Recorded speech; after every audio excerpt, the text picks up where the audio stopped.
Senang, mengilhami, bingung, sedih. Jakarta, Samsung mulai memproduksi kutu menggunakan proses pertunjukan 3nm Juni lalu, dan sekarang Samsung mengorganisir upacara untuk merayakan ekspedisi pertama chip.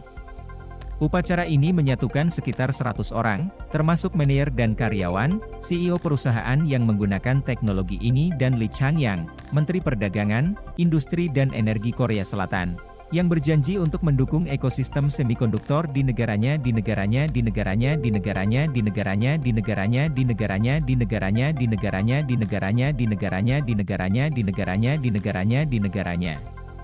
Mengutip GSM Arena, Samsung Electronics mulai meneliti transistor GA pada awal 2000-an dan mengalami desainnya pada tahun 2017.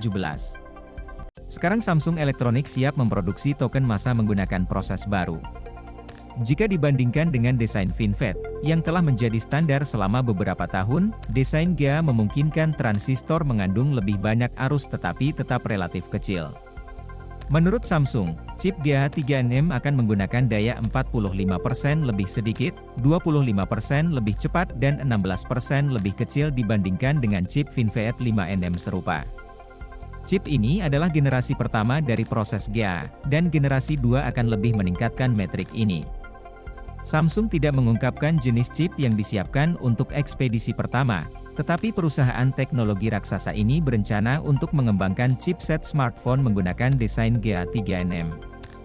Sebagai informasi, TSMC juga akan memulai pembuatan massal chip 3nm pada akhir 2022, meskipun masih menggunakan desain FinFET. TSMC akan beralih ke desain GAAFET dengan transisi ke simpul 2nm. Sebelumnya, berbeda dari merek lain, Samsung jelas merupakan merek yang paling berkomitmen untuk membuat smartphone layar lipat dan memasarkannya, tidak hanya dengan berhenti sebagai prototipe atau prototipe. Spirit, Presiden Samsung Electronics. Dia menyebutkan bahwa keinginan untuk menciptakan inovasi yang berbeda dan semuanya dibuat dalam smartphone layar lipat.